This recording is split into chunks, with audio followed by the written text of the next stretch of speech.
Hello students, आप सभी का स्वागत है मेरे इस यूट्यूब चैनल पर। आज के क्लास में हम लोग क्लास 10th के गणित का पहला चैप्टर का हम लोग बहुत सारे ऑब्जेक्टिव को देखने वाले हैं। तो स्टार्ट करते हैं वन बाय वन करके। तो पहला ऑब्जेक्टिव हम लोग देखते हैं। पहला क्वेश्चन कहता है कि दो धनात्मक पूर्णांक ए और बी के लिए यदि ए बराबर बी क्यू प्लस आर है तो इस कंडीशन में क्या होता है कि इस कंडीशन में आर के लिए कौन सा क्राइटेरिया लिखा जाता है। तो आर के लिए जो होता है ना, एक कंडीशन है। इस कंडीशन में आर बराबर जो होता है, आर का मान वह क्या होता है, 0 से बड़ा होता है। क्या होता है, 0 से बड़ा होता है और बी से क्या होता है, छोटा होता है। तो आर के लिए यही क्या होता है, एक क्राइटेरिया होता है कि आर का जो मान होता है ना, यदि ए बराबर बी क्यू प्लस आर दिया है तो आर का मान जो होता है, जहां आर क्या होता है, जहां आर का मान जो होता है वह ए 0 से क्या होता है, बड़ा होता है और उसके बराबर भी होता है, लेकिन उतना बड़ा नहीं होता है। फिर ये क्या होता है, ये जो होता है ना, फिर बी से छोटा हो जाता है। बी से क्या होता है, छोटा हो जाता है। इसीलिए हम लोग का आंसर क्या हो जाएगा, तो यहाँ पे थोड़ा चेंज करना पड़ेगा। जैसे कि इसको अगर हम इस तरह कर देते हैं तो घ नंबर क्या हो जाएगा, इज द राइट आंसर हो जाएगा। उसके बाद चलते हैं नेक्स्ट क्वेश्चन पे। कहता है 45 तथा 60 का आपको मौसव बताना है, यानी एचसीएफ आपको बताना है। ठीक है, 45 तथा 60 का आपको एचसीएफ बताना है। तो सबसे पहले हम लोग क्या करेंगे, इस तरह से संख्या को लिखेंगे। उसके बाद जब हम लोग इसका फैक्टर करेंगे तो क्या हो जाएगा, 45 को तो 3 से हम लोग इसको पहले खिलाते हैं तो क्या हो जाएगा, 15 तिया 45 हो जाएगा और इधर 20 तिया 60 हो जाएगा। अब इसको हम लोग 5 से खिलाएंगे तो क्या हो जाएगा, 3 बेर में हो जाएगा, 5 तिया 15, उसके बाद ये 4 बेर में हो जाएगा। तो यहाँ पे एचसीएफ क्या हो जाएगा, एचसीएफ कहता है वह बड़ी से बड़ी संख्या जो दिए गए संख्या को पूर्णतः विभाजित कर दे। तो यहाँ पे मात्र 3 और 5 जो है वो क्या करता है, दोनों संख्या को पूर्णतः विभाजित कर देता है। इसीलिए इसका एचसीएफ बराबर हो जाएगा 5 तिया 15 हो जाएगा। और लास्ट में 3 जो 4 बचा है, यह दोनों किसी भी संख्या से पूर्णतः विभाजित नहीं होता है। इसीलिए एचसीएफ वही होता है जो दिए गए संख्या को पूर्णतः विभाजित कर दे। तो यानी 15 जो है ये दोनों संख्या को क्या करेगा, पूर्णतः विभाजित कर देगा। तो इसीलिए इसका राइट आंसर क्या हो जाएगा, इसका एचसीएफ ये वाला ऑप्शन हो जाएगा। उसके बाद चलते हैं नेक्स्ट क्वेश्चन पे।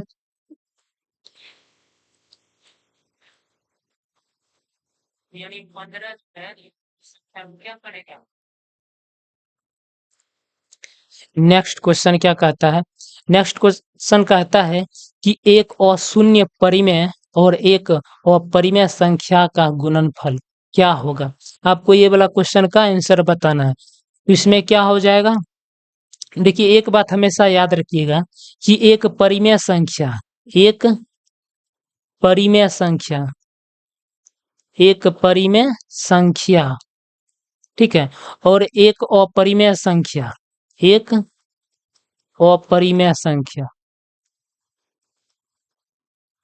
संख्या का गुणनफल जो होता है, गुणनफल जो होता है क्या होता है,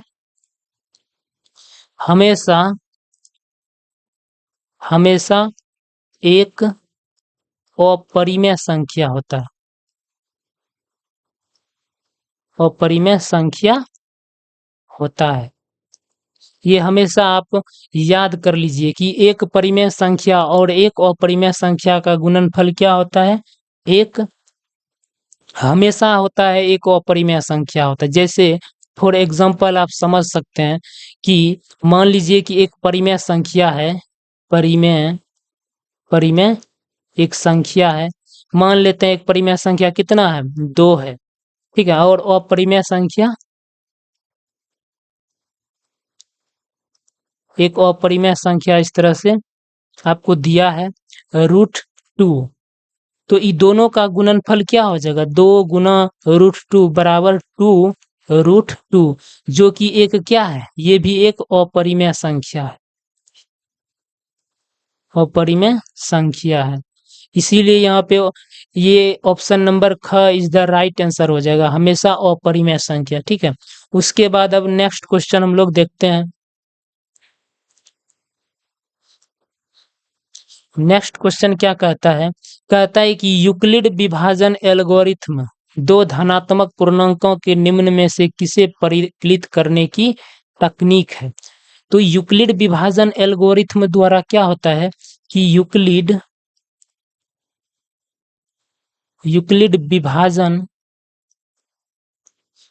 विभाजन एल्गोरिथ्म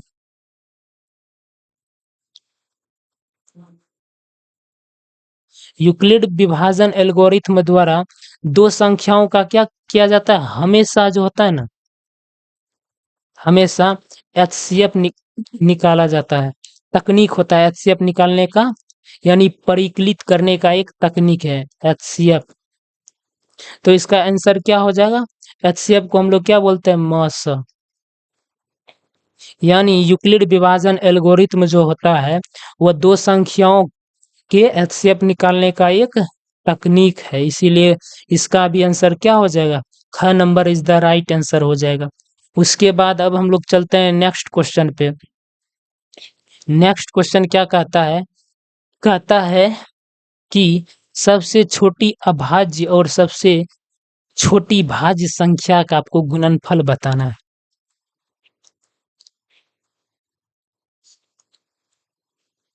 क्या हो जाएगा, सबसे छोटी अभाज्य संख्या, यहाँ पे लिखेंगे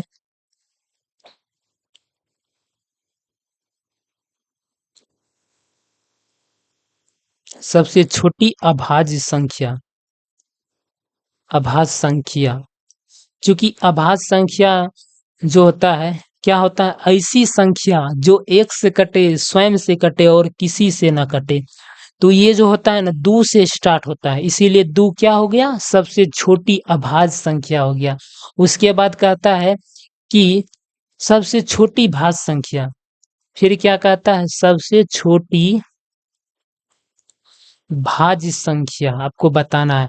तो सबसे छोटी भाज्य संख्या जो होता है वो भी क्या होता है, दो ही होता है, सबसे छोटी भाज्य संख्या दो हो जाता है। तो यहाँ पे अभी दोनों का गुणनफल हमसे पूछा है, तो 2 गुना 2 करेंगे तो क्या हो जाएगा, 4 हो जाएगा। तो यहाँ पे हम लोग का सही आंसर क्या हो गया, ऑप्शन नंबर घ इज द राइट आंसर हो जाएगा हम लोग का। अब चलते हैं नेक्स्ट क्वेश्चन पे। नेक्स्ट क्वेश्चन क्या कहता है, कहता है कि निम्न में से कौन सी अभाज्य संख्या है। तो अभाज्य संख्या क्या कहती है, ऐसी संख्या जो एक से कटे और स्वयं से कटे। तो 29 जो होता है वह एक से कटता है और स्वयं से कटता है, इसीलिए और ऐसा कोई संख्या नहीं है जिससे 29 विभाजित हो जाए पूरी पूरी। तो इसीलिए ऑप्शन नंबर का इज द राइट आंसर हो जाएगा।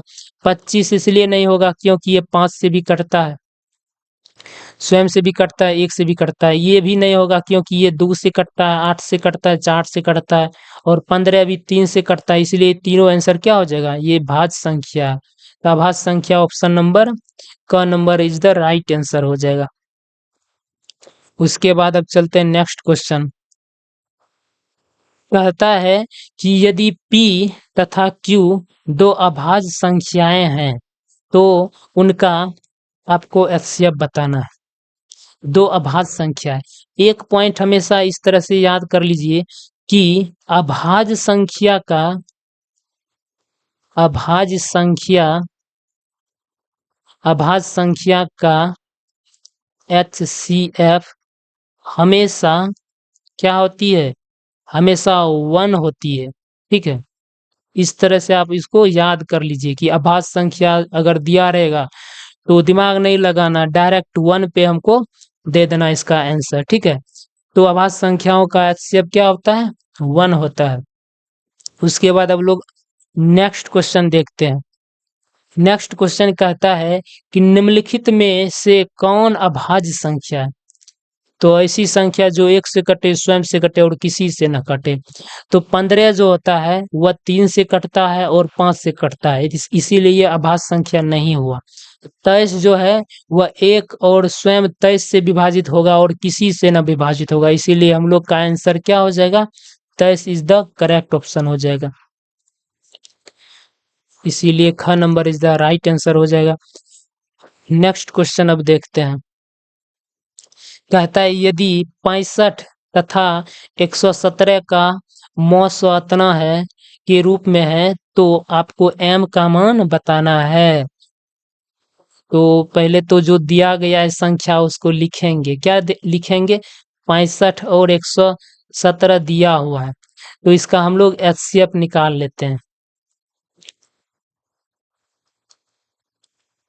तो ये कितना बेर में, अगर 13 से खिलाते हैं तो 13 पचे 65 हो जाता है, और 13 सत्ते 13 8 चलो तो 13 9 17, हाँ से हो जाता है, 9 बेर में 117 कट जाएगा। और यहाँ बचा कितना, 5 और 9, 5 और 9 किसी भी संख्या से पूर्णतः विभाजित नहीं होगा, तो अब तो आगे खाएगा नहीं, इसीलिए हम लोग यहाँ पे HCF बराबर लिखते हैं 13 हो गया, HCF का मान 13 हो गया। लेकिन क्वेश्चन में पहले से HCF दिया हुआ है, तो हम अपना HCF जो निकाले बराबर क्या कर देंगे, जो दिया गया है HCF, तो ये दोनों को आपस में बराबर कर देते हैं, यानी 13 बराबर क्या होगा, इतना 65m माइनस 117। अगर इस इक्वेशन को अब हम सॉल्व करते हैं, ये माइनस वाला पार्ट को अगर हम इधर लाते हैं, क्या हो जाएगा, प्लस हो जाएगा, प्लस 117 हो जाएगा। अब बराबर क्या बचेगा, यही एज अ टी, इसको हम लोग उतार देंगे। तो अब हम क्या करेंगे, अब ये दोनों को ऐड करते हैं, कितना हो जाएगा, तो ये दोनों को ऐड करते हैं तो ये हो जाएगा 0 हो जाएगा, और ये 2 1 3 हो जाएगा, 130 हो जाएगा। ठीक है, इसको फिर एज अ टी लिख देते हैं। अब हम क्या करेंगे, इसको कटाएंगे। ठीक है, इसको अगर हम कटाते हैं तो 4 पंचे 20 के 0 बकेरा 2, और 6 चौक 6 चौक 24, 24 4 कितना हो जाएगा 24, इसको 5 से कटाते हैं, 5 से कटाते हैं 13 बेर में, और इसको कटाते हैं तो कितना बेर में कटेगा, ये 13 पचे 65, 5 से ये कटेगा 3, 5 5 दूनी 10, बचेगा इधर 3 6, यानी 26 बेर में। उसके बाद 13 दूनी 26, 2 बेर में कैंसिल, इसीलिए m का मान यहाँ से हम लोग क्या निकाले, 2 आ गया m का मान। अब ऑप्शन नंबर 2 में दिया हुआ ऑप्शन नंबर ख में 2 है, इसीलिए ऑप्शन नंबर ख इज द राइट आंसर हो गया हम लोग का। m का मान कितना आया, 2 आया। अब चलते हैं हम लोग क्वेश्चन नंबर 12 पे। क्वेश्चन नंबर 12 कहता है कि 2 10 और 20 के आपको एलसीएम और एनसीएम का आपको क्या बताना है, अनुपात बताना है। एलसीएम और एचसीएफ का आपको अनुपात बताना है।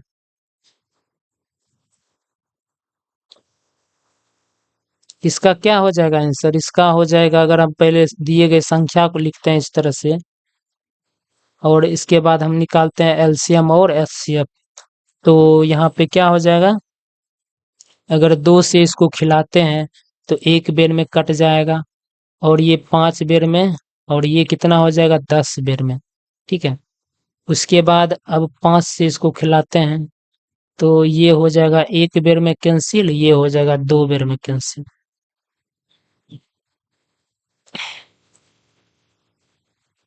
तो HCF बराबर क्या हो जाएगा, HCF कहता है कि वह बड़ी से बड़ी संख्या जो दिए गए संख्या को पूर्णतः विभाजित करता हो। मात्र 2 ही एक ऐसी संख्या है जो दिए गए संख्या को पूर्णतः विभाजित करता है, इसीलिए HCF बराबर 2 हो जाएगा। और LCM बराबर क्या हो जाएगा, सभी संख्या का गुणनफल। ठीक है, 2 गुना 5 गुना, और ये वाला 2 कितना आ जाएगा, 5 दूनी 10 दूनी 20 हो जाएगा। तो अब हमसे पूछा क्या है, कहता है कि आप एलसीएम पहले लिखिए, एलसीएम, उसके बाद कहता है आप एचसीएफ लिखिए, एचसीएफ, और दोनों का अनुपात बताइए। तो एलसीएम हमको कितना आया, 20 आया, और एचसीएफ 2 आया। ये दोनों को अगर हम कैंसिल करते हैं तो ये जो है ना 10 बेर में कट जाता है, नीचे नहीं कुछ तो 1 है, तो इसीलिए अनुपात में हम लोग क्या लिखेंगे, 10:1 लिखेंगे। ठीक है, तो ये हम लोग का क्या हो गया, राइट आंसर हो गया, 10:1 इसमें है, तो ऑप्शन नंबर ख इज द राइट आंसर हो जाएगा। अब चलते हैं हम लोग नेक्स्ट क्वेश्चन पे। नेक्स्ट क्वेश्चन क्या कहता है कि सबसे छोटी भाज्य संख्या और सबसे छोटी अभाज्य संख्या का आपको मौसा बताना है। तो सबसे छोटी भाज्य संख्या क्या होता है, सबसे छोटी भाज्य संख्या वो तो 2 होता है। उसके बाद सबसे छोटी अभाज्य संख्या कितना होता है, तो ये भी होता है 2 होता है। तो अभी दोनों का जो है ना आपको एचसीएफ बताना है, 2 और 2 का आपको एचसीएफ बताना, और ये दोनों संख्या जो है ना सिर्फ और सिर्फ 2 से पूरा पूरा विभाजित होगा, इसीलिए इसका एचसीएफ क्या हो जाएगा, एचसीएफ हो जाएगा, इन दोनों संख्याओं का एचसीएफ अगर निकाले हैं, किसका किसका, 2 और 2 का एचसीएफ, तो आ जाता है 2।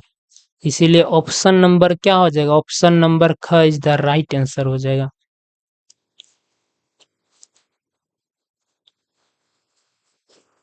नेक्स्ट क्वेश्चन कहता है कि यदि ए और बी अभाज्य संख्याएं हैं तो ए और बी का आपको एलसीएम बताना है।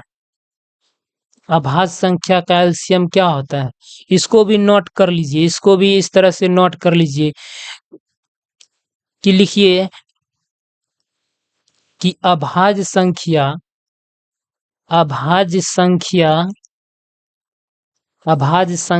का एलसीएम उसका गुणनफल होता है। अभाज्य संख्या का एलसीएम उसका गुणनफल होता है, गुणनफल होता है, मतलब दिए गए संख्या का क्या होता है, गुणनफल होता है। तो अभाज्य संख्या का एलसीएम संख्या का गुणनफल होता है। तो संख्या कौन सी दिया है, ए दिया है और बी दिया है, तो इसीलिए एलसीएम बराबर क्या हो जाएगा, ए गुना बी बराबर ए बी होता है, इसीलिए इसका ऑप्शन नंबर ग इज द राइट आंसर हो जाएगा। अब चलते हैं हम लोग नेक्स्ट क्वेश्चन पे। कहता है कि 2 लगातार संख्याओं का आपको एचसीएफ बताना है। 2 लगातार संख्या, कोई भी 2 लगातार संख्या ले लेते हैं, मान लेते हैं अगर 2 से हम स्टार्ट करते हैं और इसके लगातार अगला संख्या कौन सी हो जाएगा, 3 हो जाएगा, तब ये दोनों का एचसीएफ बताना है। तो ऐसी कोई संख्या नहीं है जो ये दोनों को पूरा पूरा विभाजित कर दे। एचसीएफ का मान वही ना होता है जो ये दोनों को पूरा पूरा विभाजित कर दे, यानी 1 के अलावा और कोई संख्या नहीं है, इसीलिए हम क्या बोलेंगे कि एचसीएफ का मान 1 होगा, इसलिए ऑप्शन नंबर ख इज द राइट आंसर हो जाएगा।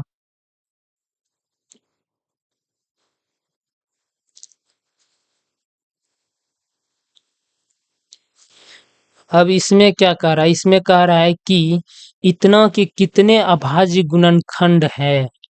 तो सबसे पहले हम लोग इसका देखेंगे अभाज्य गुणनखंड निकाल करके, कितना दिया हुआ है, 5500 दिया हुआ है। ठीक है, तो इसका अब क्या करते हैं, अभाज्य गुणनखंड करते हैं। तो इसको हम पहले 5 से भाग देते हैं, कितना बेर में, तो 5 एक बेर में कैंसिल, डबल 0 उतर जाएगा, फिर एक बेर में खिलाएंगे। अब यहाँ पे देखिए क्या होता है, अगर हम इसको 7 से भाग देते हैं तो 7 एकम 7, यहाँ बचेगा कितना, 3 बचेगा, यानी 30 हो जाएगा, 7 चौके 28 बचेगा 2, 21 हो जाएगा, 7 या 21, 143 हो जाएगा। तो 11 13 43 से होता है, यानी 11 से अगर खिलाएंगे तो यह कितना बेर में हो जाएगा, 13 बेर में आ जाएगा। इसीलिए यहाँ पे अगर हम इसका निकालते हैं अभाज्य गुणनखंड, इसीलिए अभाज्य अभाज्य गुणनखंड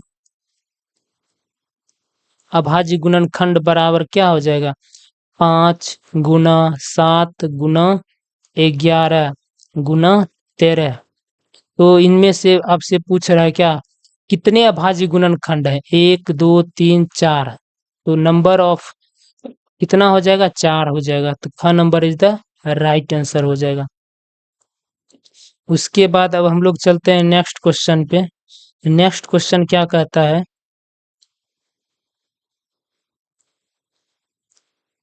नेक्स्ट क्वेश्चन कहता है 6 और 8 का 6, 8 और 22 का आपको एलसीएम और एचसीएफ का अनुपात बताना है।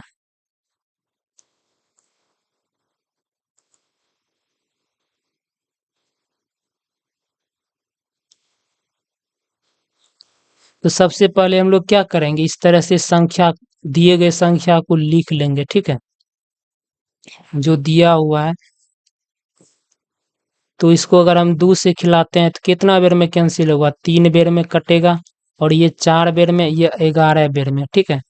तो यहाँ पे क्या हो जाएगा, उसके बाद अब किसी संख्या से ये सब नहीं कटेगा, तो इसीलिए एचसीएफ बराबर हो जाएगा 2 हो जाएगा, और एलसीएम बराबर क्या हो जाएगा, उनका गुणनफल, यानी 2 गुना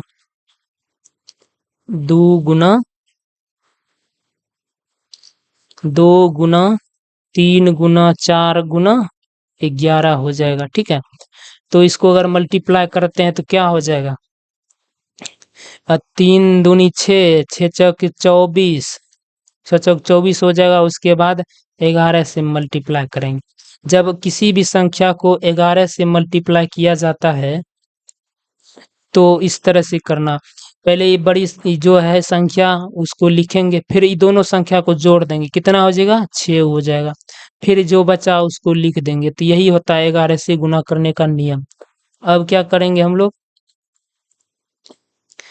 अब क्वेश्चन कहता है कि एलसीएम और एचसीएफ, एलसीएम कितना आया, एलसीएम बटा एचसीएफ। तो एलसीएम 264 है और एचसीएफ कितना है, 2 है। इसको काटते हैं तो कितना बेर में कटेगा, 1 3 2 बटे 1 ने कुछ तो इसीलिए 132 अनुपात 1 हो जाएगा इसका आंसर।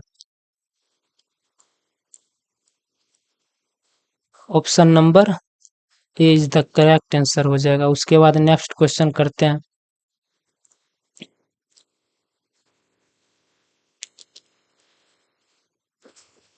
कहता है दो परिमेय संख्याओं के बीच अधिकतम कितनी अपरिमेय संख्या हो सकती है। तो दो परिमेय संख्या के बीच अनंत परिमेय संख्या होती है। तो इसका ऑप्शन नंबर क्या हो जाएगा, ऑप्शन नंबर घ इज द राइट आंसर हो जाएगा। उसके बाद अब चलते हैं नेक्स्ट क्वेश्चन पे। क्या कहता है कि यदि दो संख्याओं का गुणनफल इतना है एवं उनका एचसीएफ इतना है, तो उनका आपको एलसीएम कितना होगा ये बताना है, ठीक है।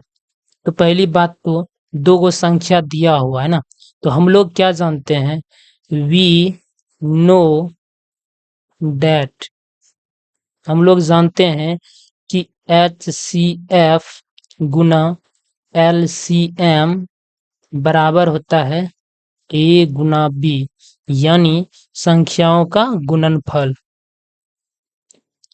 तो एचसीएफ का मान आपको कितना है, दिया हुआ है, तो 19 दिया हुआ है, गुना एलसीएम आपसे पूछा है, तो इसको एज अ टीज रहने देते हैं।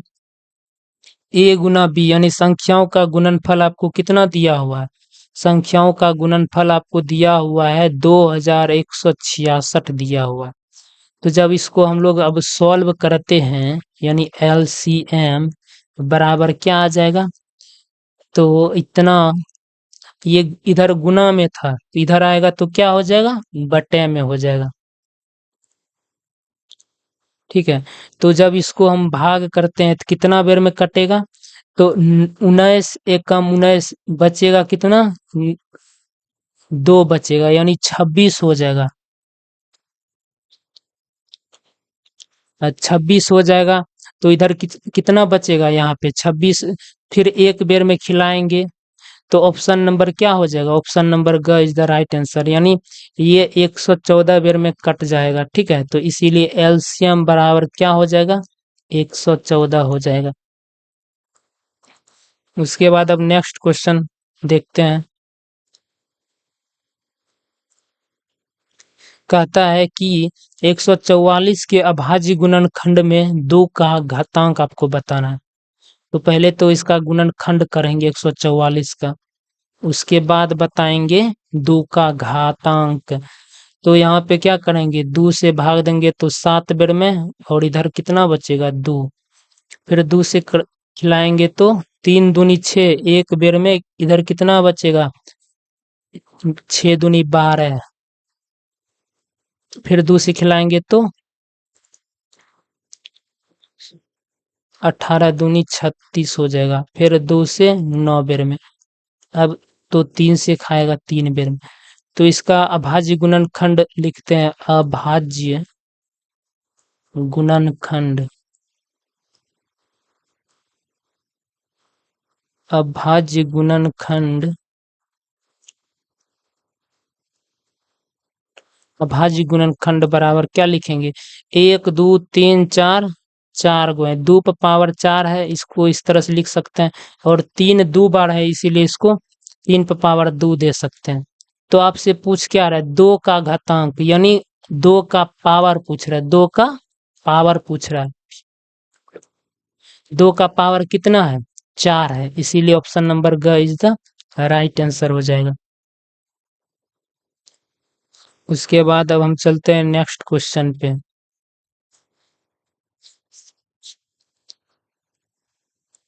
कहता है कि 2 संख्याओं का गुणनफल इतना है और उसका आपको एचसीएफ इतना दिया है, तो उसका एलसीएम आपको बताना है क्या है। तो फिर से उसी तरह लिखेंगे, चूंकि एचसीएफ गुना एलसीएम बराबर क्या होता है? ए गुना बी होता है। एचसीएफ गुना एलसीएम बराबर ए गुना बी होता है। तो इस तरह से हम लोग लिख सकते हैं। एचसीएफ का मान कितना है? एचसीएफ का मान आपको 17 दिया हुआ है। 17 गुना आपको एलसीएम का मान पूछा है, एलसीएम का मान पूछा है। उसके बाद बी, ए और बी का मान यानी गुणनफल का मान दिया हुआ है 8670 दिया हुआ है। तो उसके बाद एलसीएम बराबर क्या हो जाएगा? 8670 बटे 17 हो जाएगा। तो 17 पचे 85, 5 बेर में 85 हो जाएगा, एक बचेगा 17, 17 एकम 17 और 0 उतार देंगे इधर। तो एलसीएम बराबर क्या हो जाएगा? 510। इस तरह से आ गया इसका मान।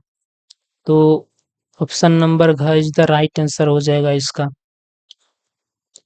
उसके बाद नेक्स्ट क्वेश्चन क्या कहता है? कहता है कि किसी पूर्णांक m के लिए सम संख्या का रूप है। यहाँ पे देखिए, आपको m का मान रखना है।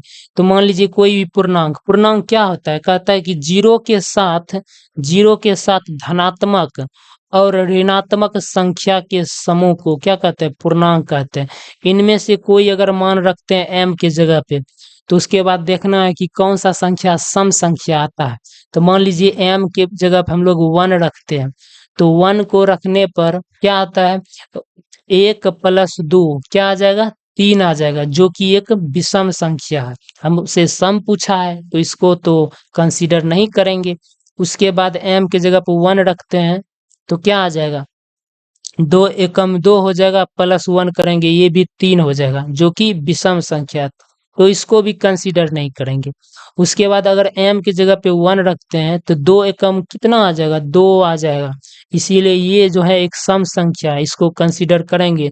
तो इसीलिए हम लोग का आंसर क्या हो गया, ग number is the right answer हो जाएगा, जो कि एक सम संख्या का रूप है। यानी 2m जो दिया हुआ है ये क्या, एक सम संख्या का रूप है। इसीलिए अब चलते हैं नेक्स्ट क्वेश्चन पे। कहता है निम्नलिखित में से कौन सी संख्या एक अपरिमेय संख्या है। तो जितने भी रूट वाला संख्या आता है वो सब क्या होता है, रूट अंडर वाला संख्या आता है। तो ये क्या हो गया, √3 क्या है, एक अपरिमेय संख्या है। चलते हैं नेक्स्ट क्वेश्चन पे। कौन परिमेय संख्या है, तो पाई एक अपरिमेय संख्या है, अपरिमेय संख्या है। तो हमसे पूछा है परिमेय, तो ये तो ऑप्शन होगा नहीं। उसके बाद √7, जी हाँ, √7 का जो है ना स्क्वायर रूट नहीं होता है, इसीलिए ऑप्शन नंबर ख क्या हो जाएगा, इज द राइट आंसर हो जाएगा। चलते हैं नेक्स्ट क्वेश्चन पे। कहता है निम्नलिखित में कौन परिमेय संख्या है। परिमेय संख्या आपको बताना है, क्योंकि ये तो अपरिमेय है इसीलिए इसको कंसीडर नहीं करेंगे। ये भी एक क्या है, क्योंकि अगर हम इसको तोड़ते हैं 7 या 21 तो √7 आ जाएगा, √3 हो गया, तो ये दोनों क्या है, अपरिमेय संख्या, इसीलिए ये भी अपरिमेय संख्या हो गया। लेकिन यहाँ पे ये भी एक अपरिमेय संख्या है, तो ऑप्शन नंबर ग क्या हो जाएगा, सही हो जाएगा। कैसे, तो यहाँ पे देखते हैं इस तरह से, √11 गुना √11 है, तो इसको हम लिख सकते हैं √11, 2 गो है तो इसीलिए पावर दे देंगे। तो ये पावर क्या करेगा, रूट को कैंसिल करेगा, इसीलिए आ जाएगा 11, और 11 को हम लोग नहीं कुछ तो 11/1 लिख सकते हैं, अर्थात p/q लिख दिए। p/q को तो ही बोलते हैं परिमेय संख्या, इसीलिए ऑप्शन नंबर ग इज द राइट आंसर हो जाएगा। अब कहता है कि 8 पे पावर 0 गुना 2 पे पावर 0 का मान आपको बताना। तो एक पॉइंट नोट कर लीजिए कि किसी भी संख्या पर, किसी, इस तरह से लिख लीजिए कि किसी भी संख्या पर यदि 0 पावर POWER पावर रहता है तो उसका मान 1 आता है, 1 आता है, ठीक है। तो किसी भी संख्या पे यदि 0 पावर रहता है तो उसका वैल्यू कितना होता है, 1 होता है। तो यहाँ पे अगर इसको हम हल करते हैं तो 8 पे पावर 0 है तो इसका मान कितना हो जाएगा, 1 हो जाएगा। और 2 पे पावर 0 है तो इसका भी मान कितना हो जाएगा, 1 हो जाएगा। अब यहाँ पे लिखते हैं इस तरह से, तो 1 गुना 1 करेंगे तो 1 के ना आएगा, तो इसीलिए इसका आंसर क्या हो जाएगा, ख number is the right answer हो जाएगा।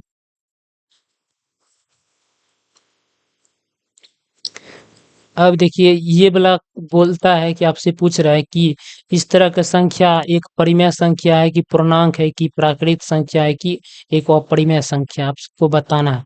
तो जब भी आपको इस तरह से दिया रहेगा 3.27 पावर रेकरिंग इस तरह से दिया रहेगा, तो रेकरिंग का मतलब होता है कि जिस संख्या पर रेकरिंग रहता है इसका मतलब होता है कि वो संख्या अनंत बार आया है, ठीक है। अर्थात 3.27 जो है ना, 2727 इस तरह से बहुत बार, अनंत बार आया है।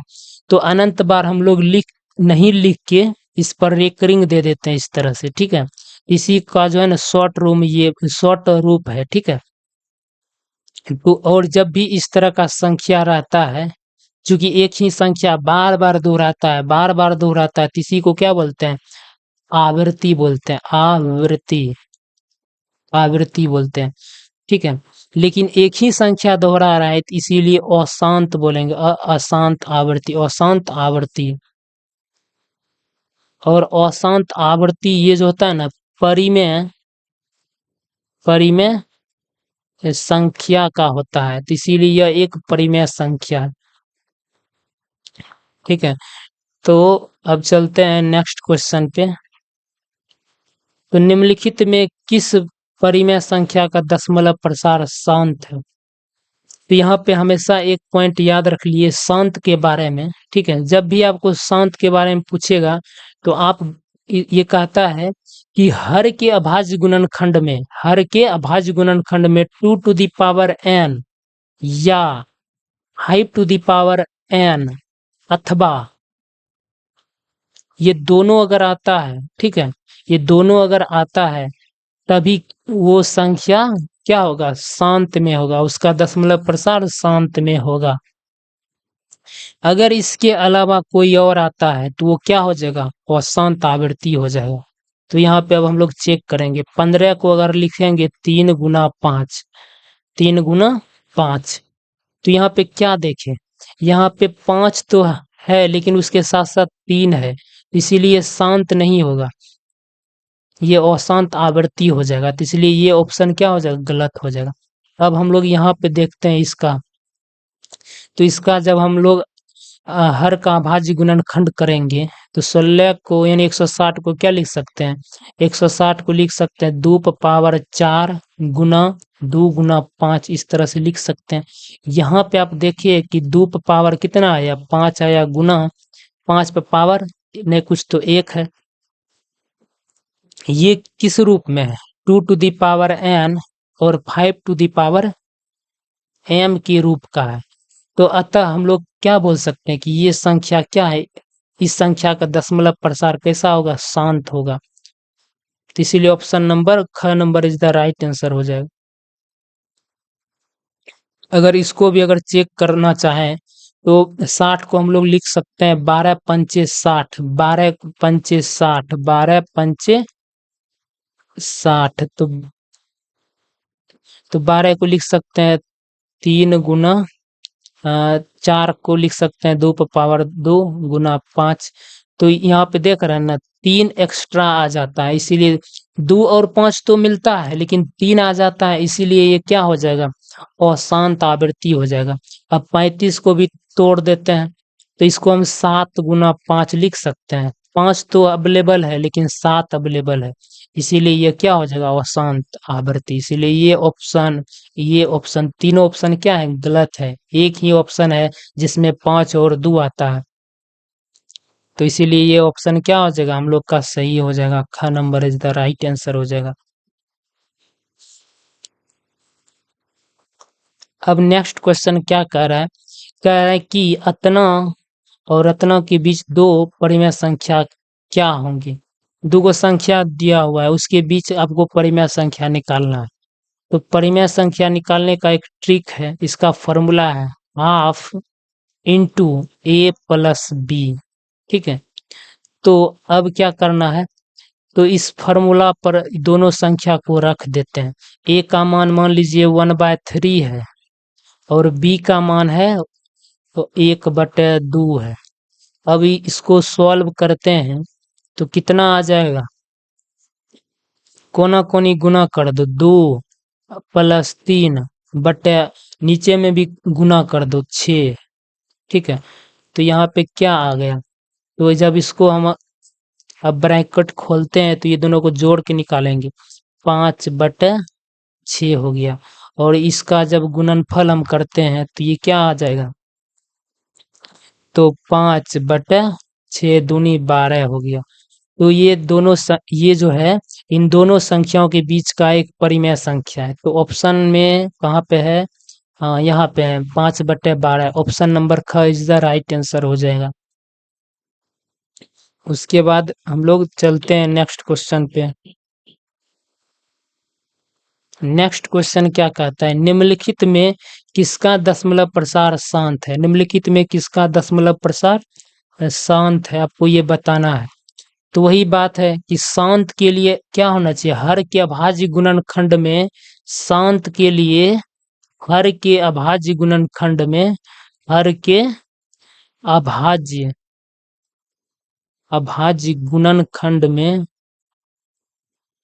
हर के अभाज्य गुणनखंड में 2 टू दी पावर n या 5 टू दी पावर n अथवा ये दोनों अर्थात 2 to the power n into 5 to the power n, ये दोनों शामिल होना चाहिए। इसके अलावा अगर कोई और आता है तब ये कंडीशन शांत नहीं कहलाएगा। तो यहाँ पे इसका अगर पहला ऑप्शन का हम इसका हर का अभाज्य गुणन करते हैं तो यानी 2 गुना 2 गुना 2, इसमें क्या देखिए 2 आ गया, यानी 2 टू दी पावर कितना है 2 टू दी पावर यहाँ पे 3 है, गुना न कुछ तो हम 5 पे पावर 0 लिख सकते हैं ना, यही तो कंडीशन शांत के लिए है। अतः ऑप्शन नंबर को इज द करेक्ट आंसर हो जाएगा हम लोग का, पहला ऑप्शन ही सही हो गया। अब चलते हैं दूसरा क्वेश्चन पे। दूसरा क्वेश्चन, नेक्स्ट क्वेश्चन क्या कर रहा है, कह रहा है कि अब आपको इसका जो है सरलतम रूप बताना है। सरलतम रूप क्या दिया हुआ है 387 बटे 405, ये जो है ना 3 से कटेगा, इसको कटाते हैं एक बेर में, बचेगा यहाँ पे 10, तो 3 तिया 9 हो जाएगा, एक बचेगा 15, 5 3 बचे 15, ठीक है। उसके बाद अब इसको कटाते हैं, एक बेर में 3 से कटेगा, 2 बेर में यहाँ बचेगा 2, 27, 9 तिया 27, यानी अगर इसको हम फिर लिख सकते हैं 129 बाय कितना हो जाएगा 135,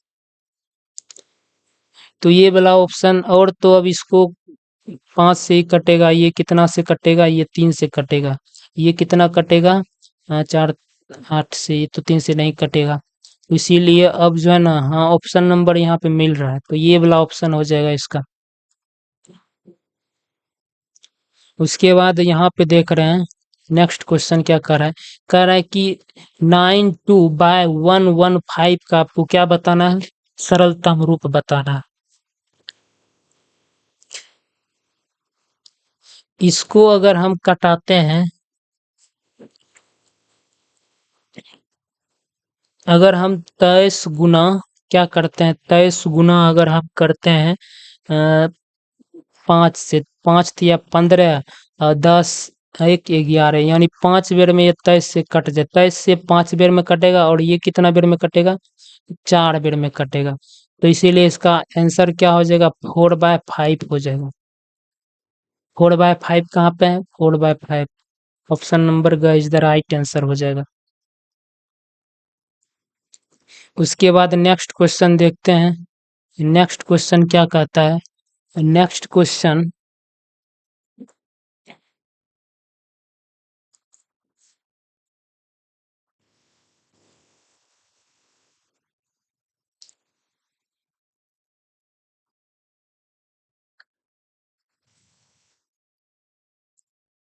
देखिए नेक्स्ट क्वेश्चन क्या कर रहा है।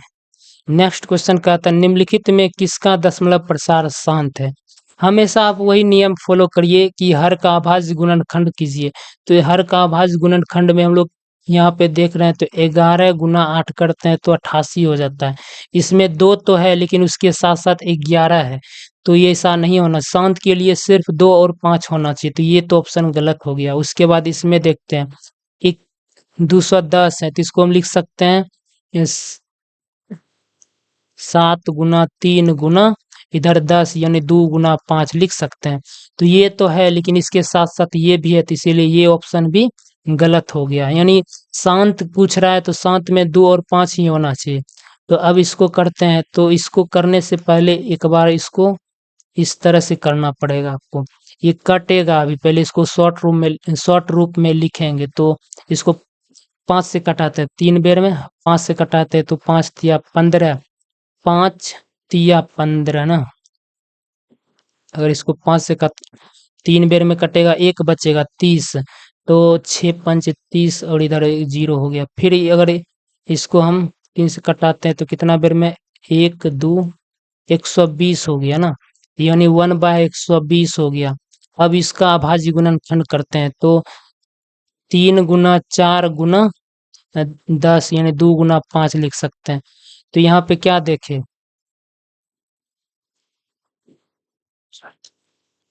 यहाँ पे कुछ मिस्टेक हुआ है शायद, लिखते हैं एक बार फिर से।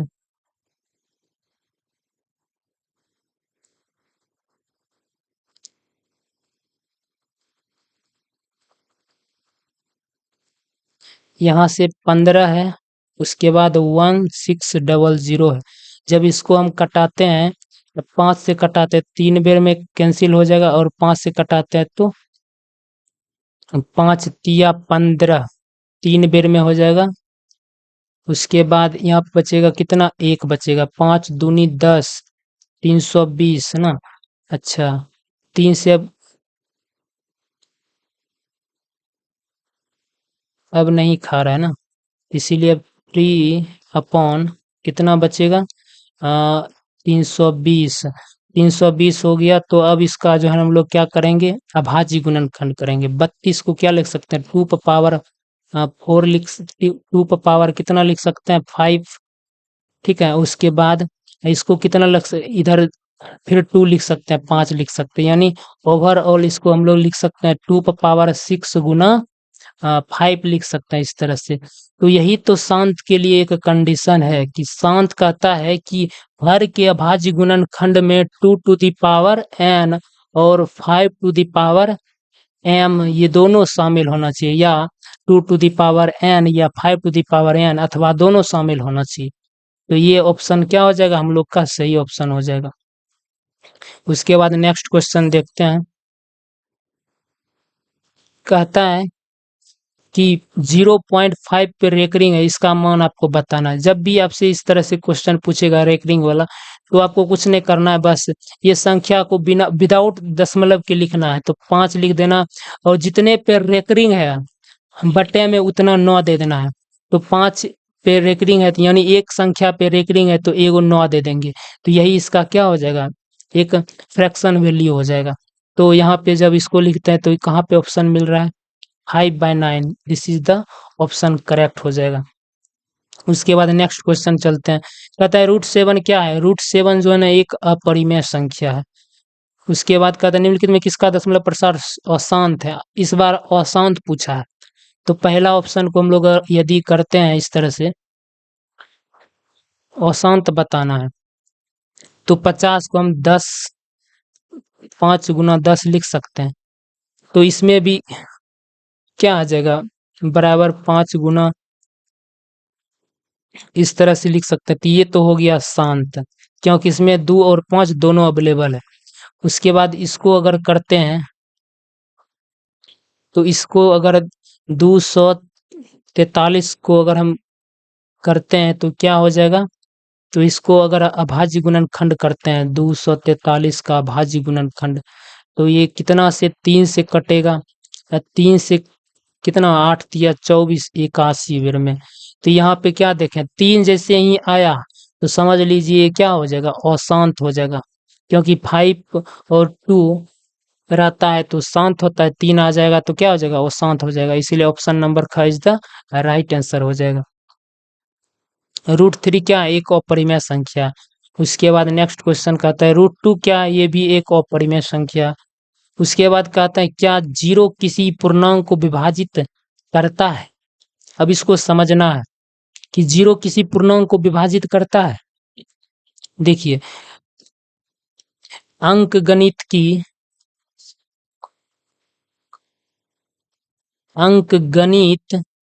की आधारभूत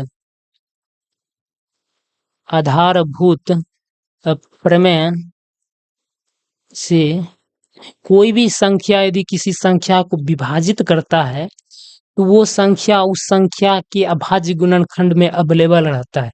अब इसको समझते हैं क्या बोल रहा है ये अंकगणित के आधारभूत प्रमेय। ये कहता है कि यदि कोई संख्या, मान लीजिए 10 एक संख्या है, अगर ये संख्या 2 से विभाजित है, कितना बेर में, तो 5 बेर में यदि विभाजित है, मतलब विभाजित हो जाता है, पूरा पूरी कट जाता है, इसका मतलब है कि 10 के अभाज्य गुणनखंड में वो संख्या पहले से अवेलेबल रहता है। तो अगर देखते हैं इसका अभाज्य गुणनखंड क्या होता है, 2 बेर में 5, यानी इसका अभाज्य गुणनखंड 2 गुना 5 आया, यानी 2 और 5। तो इसीलिए यहाँ पे ये संख्या 2 से विभाजित हो जाता है, क्योंकि 10 के अभाज्य गुणनखंड में पहले से क्या है, 2 अवेलेबल है। तो अब बताइए कि 0 किसी संख्या को विभाजित करेगा तो इसका मतलब 0 किसी संख्या में पहले से अवेलेबल रहेगा। दुनिया का ऐसा कोई संख्या नहीं है जिसमें 0 पहले से अवेलेबल रहता है। ठीक है, जैसे अब देखिए कोनो संख्या ले लेते हैं, 3 रहते हैं, 3 लेते हैं, तो 3 के अभाज्य गुणनखंड को हम 3 गुना ज्यादा से ज्यादा 1 लिख सकते हैं। 3 गुना 0 का भी लिख सकते हैं। अगर इस तरह लिख सकते हैं तब बोल सकते हैं कि हम लोग 0 से विभाजित होगा, क्योंकि इसके अभाज्य गुणनखंड में 0 अवेलेबल है। तो इसीलिए यहाँ पे क्या हो जाएगा कि 0 किसी भी पूर्णांक को विभाजित नहीं करता है। तो ऑप्शन नंबर ख क्या हो जाएगा, इज द राइट आंसर हो जाएगा। चलते हैं नेक्स्ट क्वेश्चन पे। क्या कह रहा है कि क्या पूर्णांक संख्याओं को संख्या रेखा पर व्यक्त किया जाना संभव है? मतलब क्या पूर्णांक संख्याओं को संख्या रेखा पर व्यक्त किया जा सकता है? तो यही आपसे पूछता है। तो पहली बात तो पूर्णांक जो होता है किस चिड़िया, पूर्णांक कहता है कि 0 के साथ कश्यप का आपको अनुपात बताना है। तो पहले वही करना है, संख्या को लिखते हैं इस तरह से, उसके बाद इसका फिर निकालते हैं। ये तीनों संख्या किस संख्या से विभाजित हो रहा है? तो ये जो है ना 5 से पूरा पूरा विभाजित हो रहा है, 1 बेर में, 3 बेर में, 4 बेर में। इसीलिए यहाँ पे HCF बराबर अगर लिखे हैं तो 5 हो जाएगा। LCM बराबर अगर लिखे हैं तो कितना हो जाएगा, 5 गुना 3 गुना 4 हो जाएगा। तो 5 तिया 15 चौके 60 हो जाएगा। तो आपसे पूछ क्या रहा है, पूछ रहा है कि LCM बटे HCF आपको अनुपात बताना है। तो LCM का मान कितना है, 60 है, और HCF का मान 5 है। तो 12 पंचे कितना हो जाएगा, 60, यानी 12:1। तो 12:1 हो जाएगा इसका आंसर, 12:1। उसके बाद नेक्स्ट क्वेश्चन क्या कहता है, कहता है कि 2 क्रमिक सम संख्याओं का HCF बताना। 2 लगातार सम संख्या, क्रमिक का मतलब क्या होता है, लगातार। तो ये दोनों 2 लगातार सम संख्या होना चाहिए। मान लीजिए अगर 10 से स्टार्ट करते हैं, ठीक है, 10 से स्टार्ट करते हैं, उसके बाद लगातार 2 संख्या लेते हैं सम संख्या, 10 के बाद क्या आता है, 12 आता है, तो उसका HCF निकालते हैं। तो ये दोनों संख्या किस संख्या से पूरा पूरा विभाजित करेगा, 2 से करेगा। तो 5 बेर में करेगा, 6 बेर में करेगा। उसके बाद अब 5 और 6 जो है ये किसी और संख्या से पूरा पूरा विभाजित नहीं होगा, इसीलिए यहाँ पे HCF बराबर क्या हो जाएगा, 2 हो जाएगा। एक और संख्या ले लेते हैं, 2 और 4 लेते हैं, ठीक है, फिर भी यहाँ पे चेक करेंगे तो वही रिजल्ट आएगा, 1 बेर में, 2 बेर में। तो यहाँ भी HCF कितना है, यहाँ भी HCF 2 आया। इससे क्या पता चलता है कि 2 लगातार यानी 2 क्रमिक सम संख्याओं का HCF जो होता है वो हमेशा क्या होता है, 2 होता है। इसलिए ऑप्शन नंबर ख इज द करेक्ट ऑप्शन हो जाएगा। उसके बाद नेक्स्ट क्वेश्चन, निम्नलिखित में कौन अभाज्य संख्या है? ऐसी संख्या जो 1 से कटे, स्वयं से कटे और किसी से न कटे। ये तो 2 से कटता है, 4 से कटता है, तो ये आंसर नहीं हो जाएगा। ये तो 3 से कटता है, तो ये भी 1 से कटता है, 3 से कटता है और स्वयं से कटता है, तो ये भी आंसर नहीं होगा। 11 मात्र ऐसी संख्या जो सिर्फ 1 और 11 से कटता है, तो इसीलिए option number 11 is the correct answer हो जाएगा। कहता है 125 के अभाज्य गुणनखंड में 5 का अधिकतम घातांक क्या है? 125 के अभाज्य गुणनखंड में 5 का अधिकतम घातांक बताना है, पावर बताना है। पहले तो हम लोग 625 का क्या करेंगे, अभाज्य गुणनखंड इस तरह से करते हैं। 5 से अगर देंगे तो कितना बेर में खाएगा, ये 1 बेर में, और 1 बचेगा तो 12 हो जाएगा, 5 दूनी 10, और यहाँ पे बचा 2, 25 हो जाएगा 5 बेर में। अब इसको खिलाते हैं 2 बेर में, ये 5 बेर में। तो अभाज्य गुणनखंड में 5 क्या बार आया, 4 बार में, तो इसीलिए 5 का अधिकतम घात कितना है, 4 है, इसीलिए 4 वाला option is the correct answer हो जाएगा। 4 पे पावर 5 पे पावर 4 है। उसके बाद यहाँ पे देखते हैं 26 और 91 का 91 का आपको क्या बताना है, एचसीएफ बताना है 91 का एचसीएफ। तो सबसे पहले हम लोग यही संख्या लिखेंगे इस तरह से। अगर इसको हम 13 से भाग करते हैं तो 13 दूनी 26, 13 सत्ते 91 होता है। तो एचसीएफ बराबर वो संख्या जो दिए गए संख्या को पूरा पूरा विभाजित करता है। तो मात्र 13 ही एक ऐसा संख्या है जो दोनों संख्या को पूरा पूरा विभाजित कर देता है, इसीलिए इसका एचसीएफ क्या हो जाएगा, 13 हो जाएगा। उसके बाद नेक्स्ट क्वेश्चन क्या कहता है, कहता है सबसे छोटी अभाज्य संख्या कौन है, सबसे छोटी अभाज्य संख्या। चूंकि अभाज्य संख्या का अभाज्य संख्या यह जो होता है ना वह 2 से स्टार्ट होता है, 2 3 5 7, इसी तरह कितना हो जाएगा, 11 हो जाएगा, फिर 13 हो जाएगा। तो सबसे छोटा पूछ रहा है तो कितना हो जाएगा, 2 हो जाएगा, ऑप्शन नंबर ग। उसके बाद अब नेक्स्ट क्वेश्चन देखते, कहता है कि इतना से इतना में भाग देने पर यदि शेष 3 बचे तब भागफल क्या होगा। तो आपको याद होना चाहिए कि भाज्य बराबर भाजक भाजक गुना भागफल होता है। भाज्य बराबर भाजक गुना भागफल, भागफल बरा जोड़ शेष होता है। भाज्य बराबर भाजक गुना भागफल जोड़ शेष। तो यहाँ पे आपसे भाज्य कितना दिया है, 379 दिया है। भाजक कितना है, जिससे भाग दिया जाता है, 47 से दिया जाता है भाग, तो यही भाजक हो गया। गुना भागफल, तो भागफल पूछा है तो इसको क्यू मान लेते हैं। उसके बाद शेष कितना दिया है, 3 दिया है। तो अब इसको अगर हम इधर उधर ला के सॉल्व करते हैं तो क्या होता है, पहले तो इस संख्या को इधर लाते हैं, 379 माइनस 3 हो जाएगा बराबर 47 इंटू क्यू हो जाएगा। इसको घटाते हैं तो क्या हो जाएगा, माइनस करने के बाद ये 6 बचेगा, ये बचेगा 7 3, और फिर इधर इसको भाग करते हैं तो 47 से क्यूब बराबर क्या हो जाएगा, ये जो होता है ना कितना बेर में खाएगा,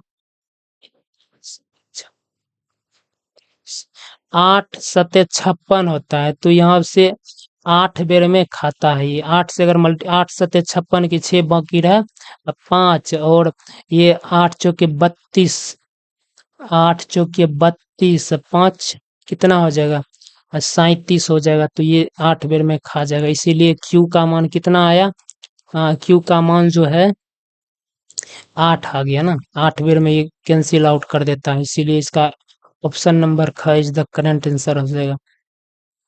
उसके बाद नेक्स्ट क्वेश्चन देखते हैं, क्या कहता है कि वह धनात्मक पूर्णांक जो एक अथवा स्वयं से भाज्य हो किस तरह के पूर्णांक होंगे। तो वही ना बोलते हैं कि एक और स्वयं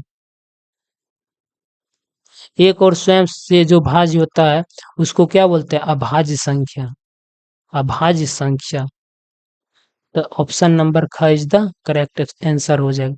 तो आज के लिए इतना ही, थैंक यू क्लास, मिलते हैं नेक्स्ट क्लास में।